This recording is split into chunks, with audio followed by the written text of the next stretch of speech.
Welcome to the first episode.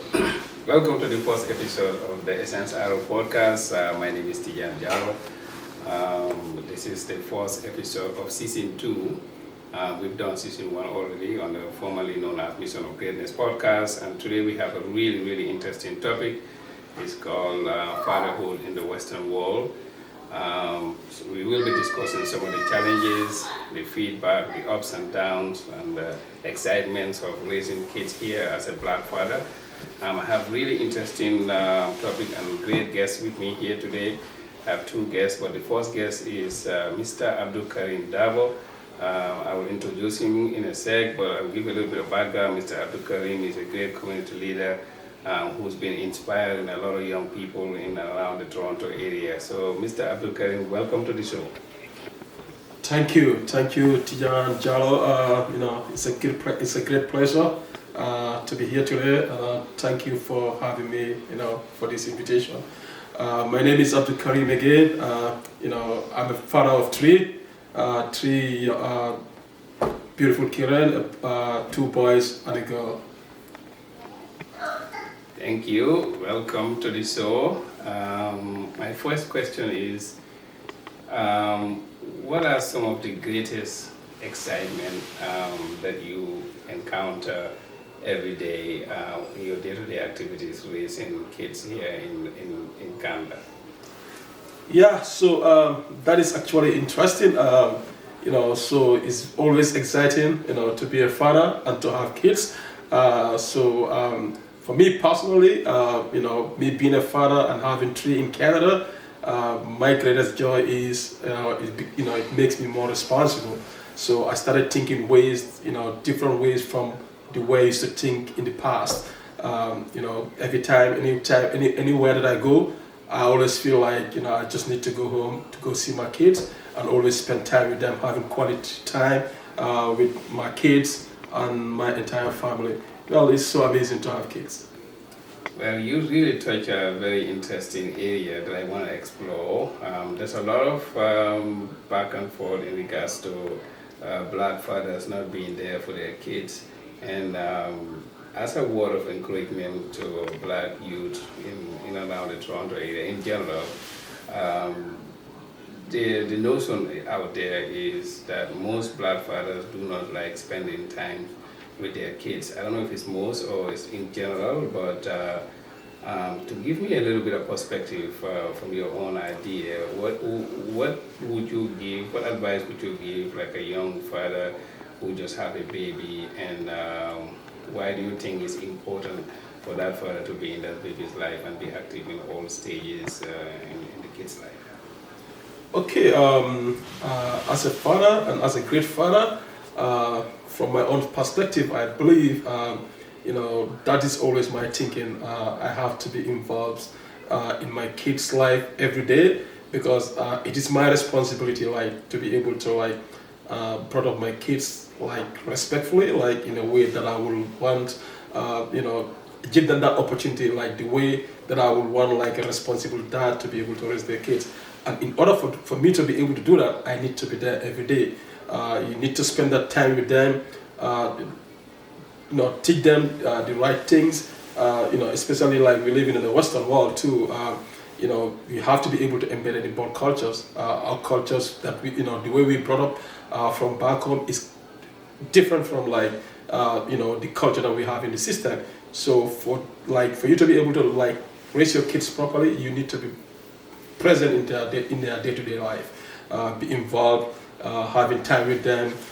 I personally am always there for my kids. So I feel or what I'm doing right now, most of the things that I do, I dedicated that more time for my kids and my family.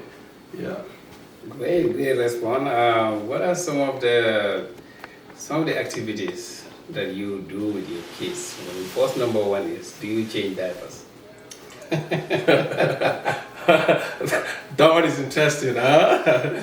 I think I do that every day. I've been doing that for many years now, changing diapers, putting my kids to bed, giving them breakfast, giving them lunch, taking them to school, picking up them from school, and even having time to be able to teach them, studying them, Sometimes I even force them, which is the most difficult thing, like to force them to speak my language.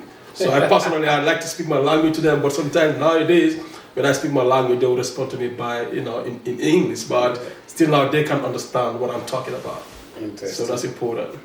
Yes, so that is really an interesting point. A lot of the young kids who are born here, they really struggle speaking the traditional language. Or in your case, Mandinka, in my case, Fula. But my kids also can understand barely. But I think you did a better job in that sense, in that area than I do.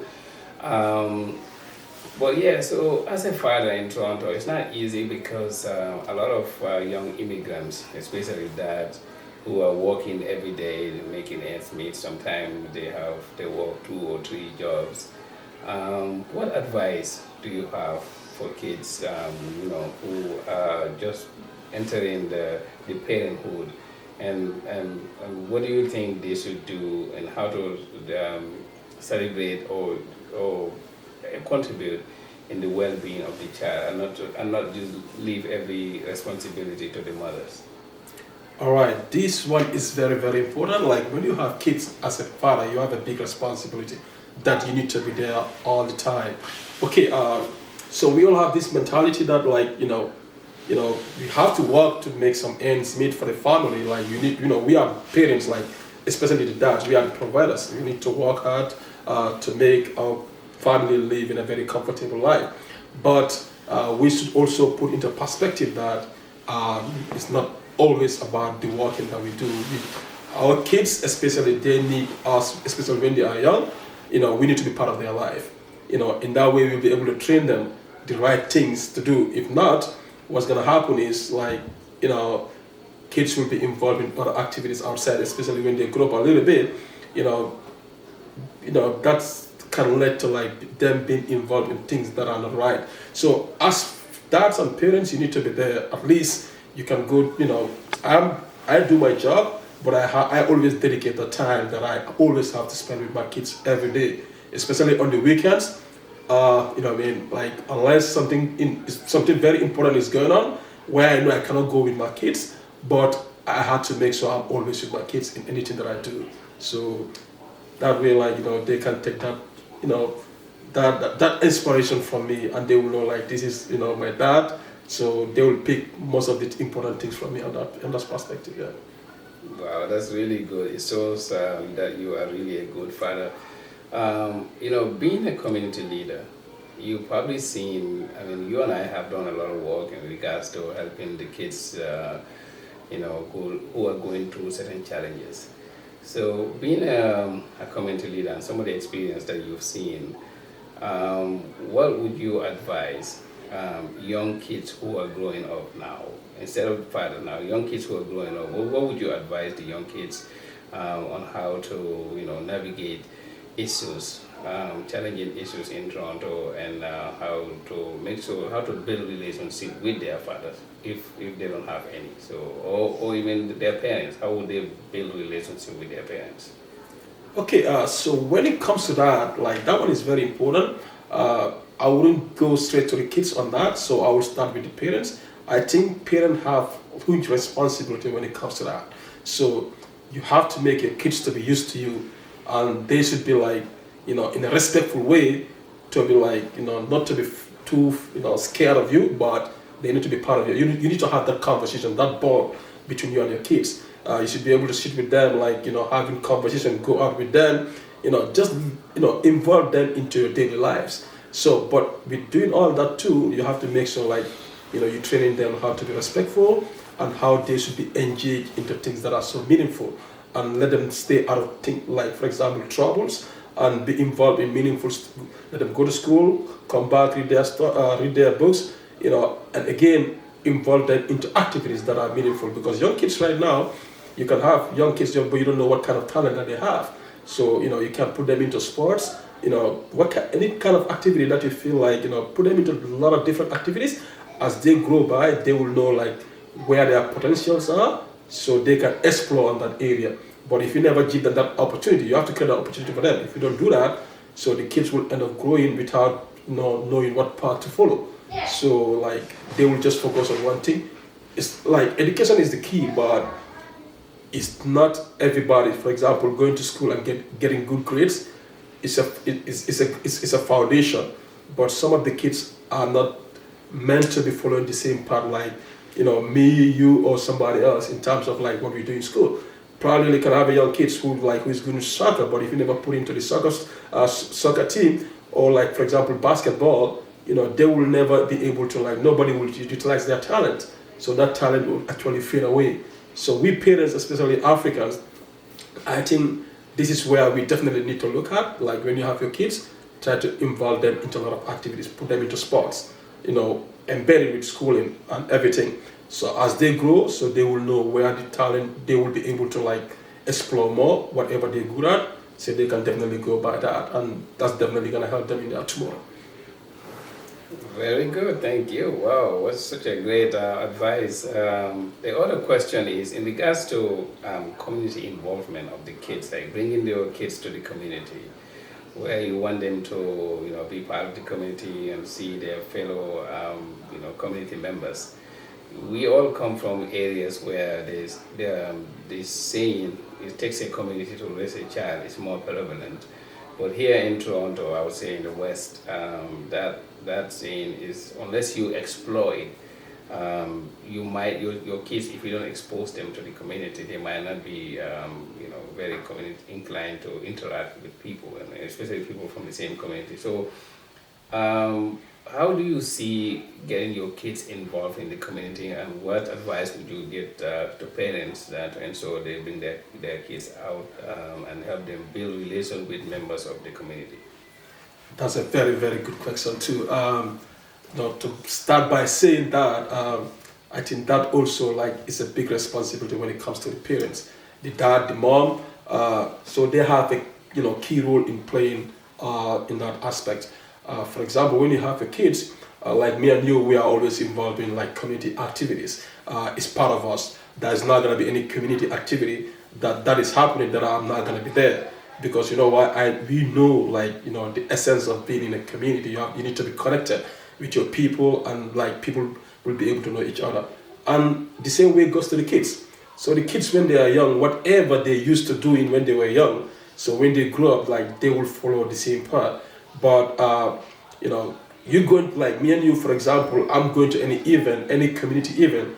It is our responsibility as parents. We go with our kids, so the kids will be able to know each other. They will be able to play. That's how they get interacted, and they become connected. And this thing will go a long way. When me, you, and everybody else, like now we relax, we feel like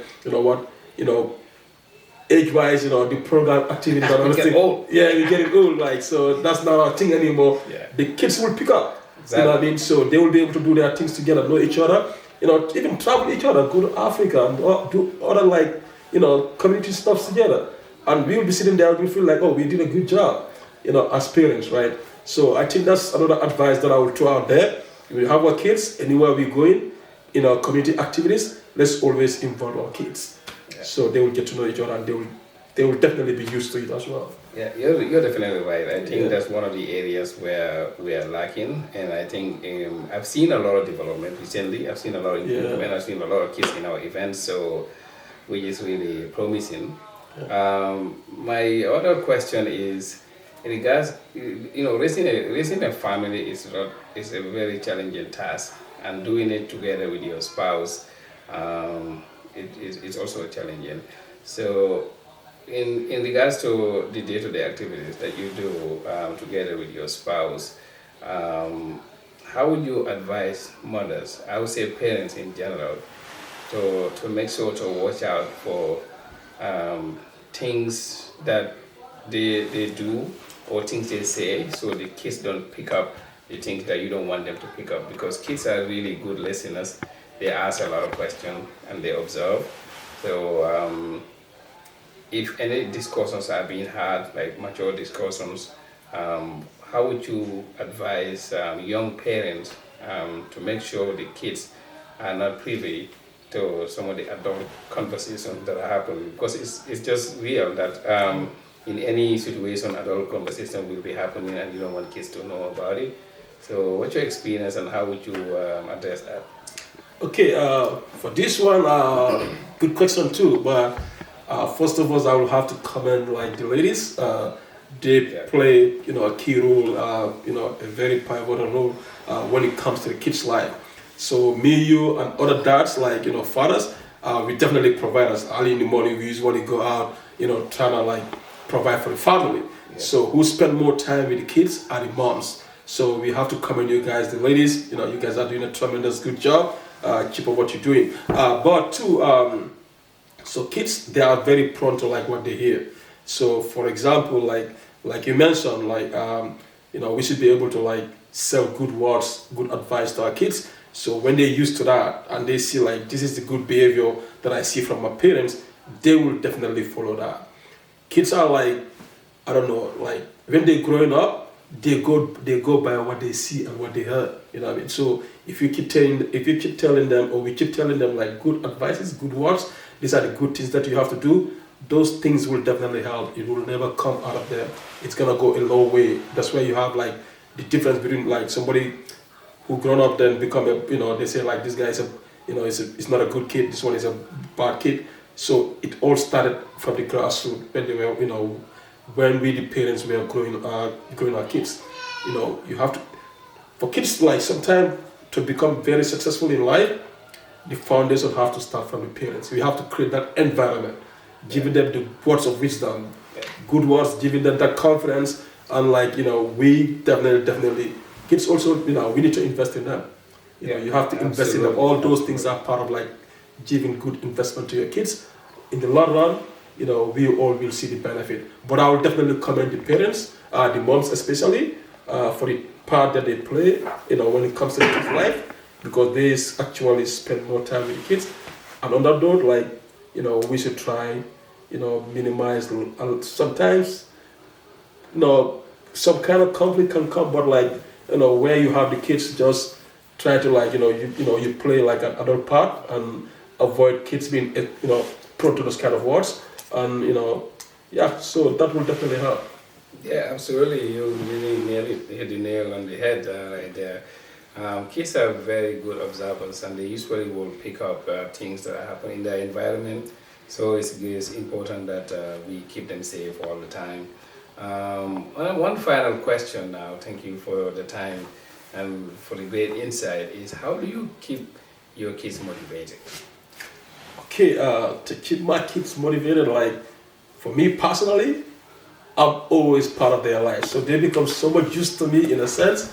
Even now, sometimes I step out, I go somewhere, they will call me, oh, daddy, when are you coming? How many minutes? How long? I'll be like, I'll be there in 10 minutes because I'm so much used to them. There. Yeah, but you know what? With all that I do, like, I'm still like, I always have to make sure, like, I put that boundaries where I will teach them the right thing. When I say you have to leave this, they have to leave it. So like something that if they're into something, sometimes they can be on their tablets. Like here too, one thing too, we have to be very careful. Oh yes. This type of technology is like our kids become prone to like using like this technology stuff, media stuff like tablets, being on YouTube or whatsoever. We need to be able to, as parents, we need to be careful about that too. There's some protections we can put on our like this kind of stuff like tablets and other stuffs where your kids wouldn't be able to go to other checking other networks when they are young. Like they can only focus on like things that will educate them, not like be able to watch anything else or everything that is available to them on the YouTube or whatsoever. So we can definitely control that. I know there are devices when it comes to Google and other stuff that you can do to protect that too. So yeah, so like you have to make sure you give the best life to your kids. If they are happy, you become a happy parent. You become a happy dad and happy mom. So you give them that environment, whatever, involve them into stuffs. Like you mentioned, to motivate them, go out with them, bring them to split, let them be exposed to stuffs. They know these are the reality. So certain things are here that me, myself, and many other parents like we never had those opportunities before. Absolutely. Yeah, but the kids here now, they're in a position like we can give them that opportunity. So we have to be able to utilize on that. Not every time we have to do work. Spend time with that, every day. So Great, thank you. Well, that ends the the discussion with the great Abdou Karim Darboe. Thank you very much for stepping in the studio. I look forward to having more fruitful conversations in the near future. So thank you for stopping by. Thank you, Mr. Tijan, and thank you for having me here. Appreciate it.